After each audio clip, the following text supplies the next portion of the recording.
We are on Joslin Farms today. This is a field we've been farming for about, the last 7 years or so. We bought it from a neighbor, and we've come in and installed our organic farming program, you could say. Our rotation would probably be, definitely is based and centered around an alfalfa crop. So we'll put alfalfa in, leave it in for, probably between 3 to 5 years, but 5 years being really long because we're generally pretty excited to get back to a row crop situation. Here where we have wheel lines, the row crop would definitely be beans, just like we have here, but it goes the same as far as time to take the hay out. If it's under pivot, we'll take the hay out, do our bean crop, then it'll go to probably barley. And so then we'll put the barley crop in either in the spring, or if we get a good year, we can get the beans off early and get that winter barley in. But anyway, do a barley crop. Then after the barley, what makes barley it's as central almost to the rotation as the alfalfa crop is, it's off early. We get to start our Austrian winter peas that we get in, in the, I guess you could say late August. That's ideal, I suppose, for us. We have put the peas in after the beans come off late in the fall, and they do make it, but they're maybe a little weaker. But yeah, back to the rotation is barley, get our peas in, and then they winter over, come up real strong and healthy in the spring. We let those grow till about May, the middle of May sometime, and then incorporate them into the ground, or we'll chop them off maybe and sell them to the dairy. But we incorporate them into the ground, and those peas have fixed a lot of nitrogen for us and are a nice cover crop. They keep the weeds down really well in the spring.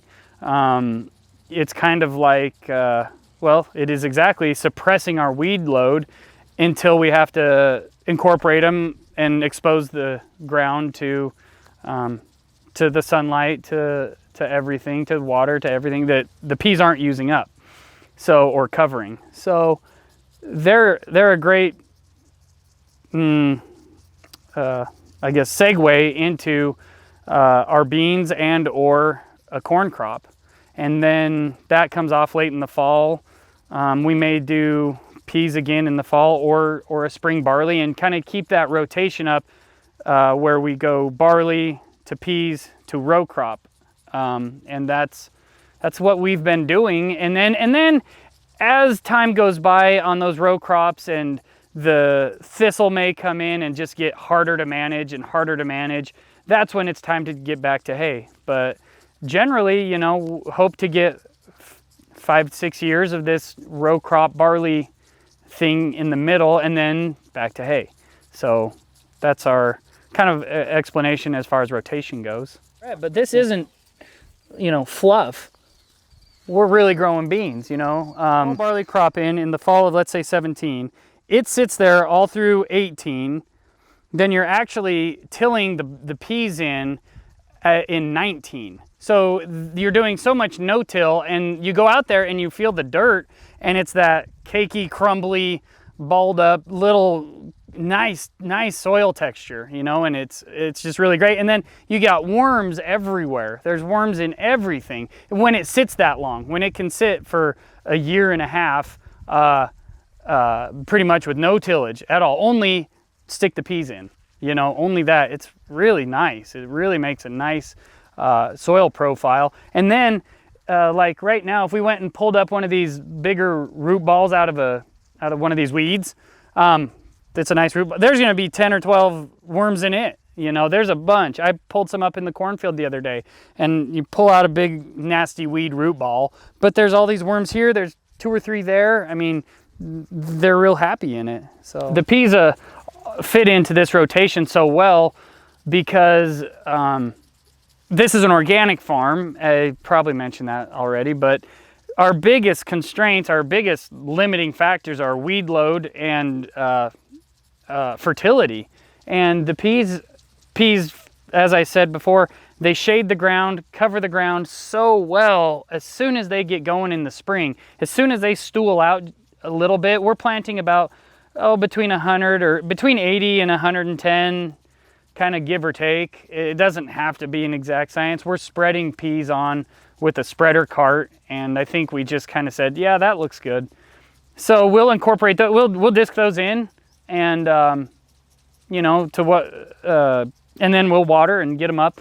But that pea, as soon as it starts stooling in the spring, just covers some ground, just looks great, and covers up all the weed, you know, fights the weeds back. And so that's just huge for us with the organic row crop. And then also adds the fertility of those little nitrogen nodules on the root system, which we obviously don't have at the moment, but boy, we sure looked at them close this spring when we were tilling them in, and they were just nice long roots that had the little pink bags on them, and there's our nitrogen. So it's a great deal.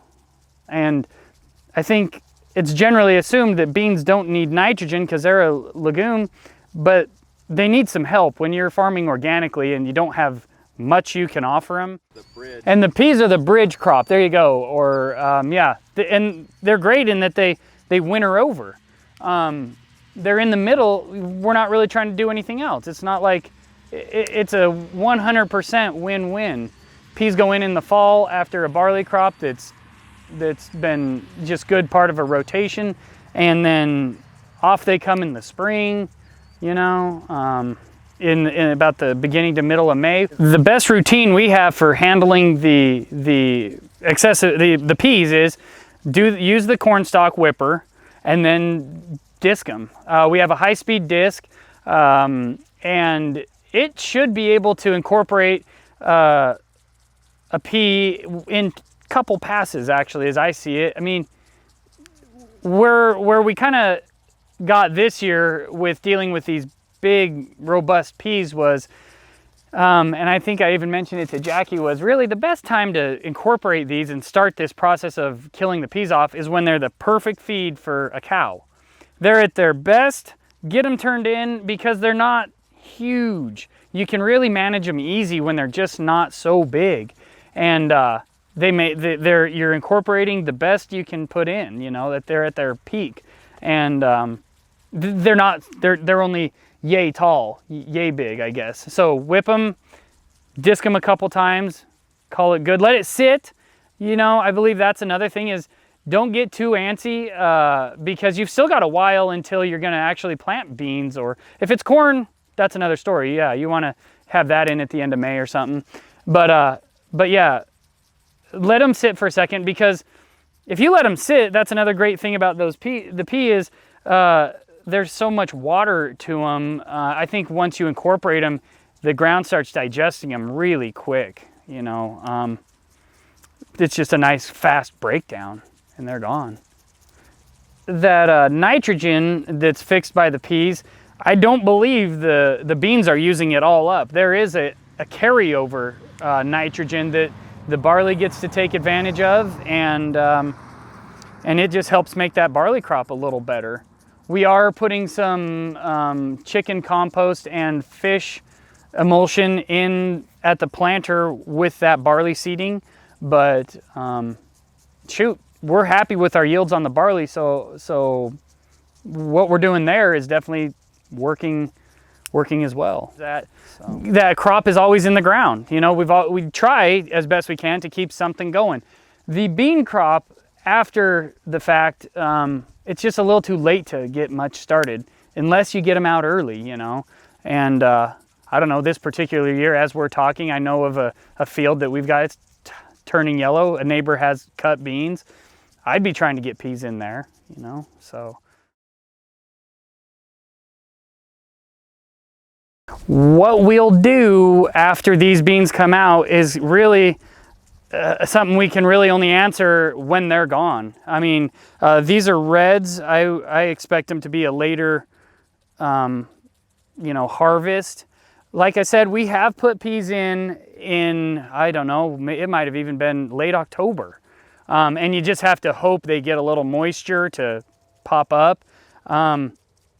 They definitely don't produce what they would if you get them in early, but it's a game time decision, really.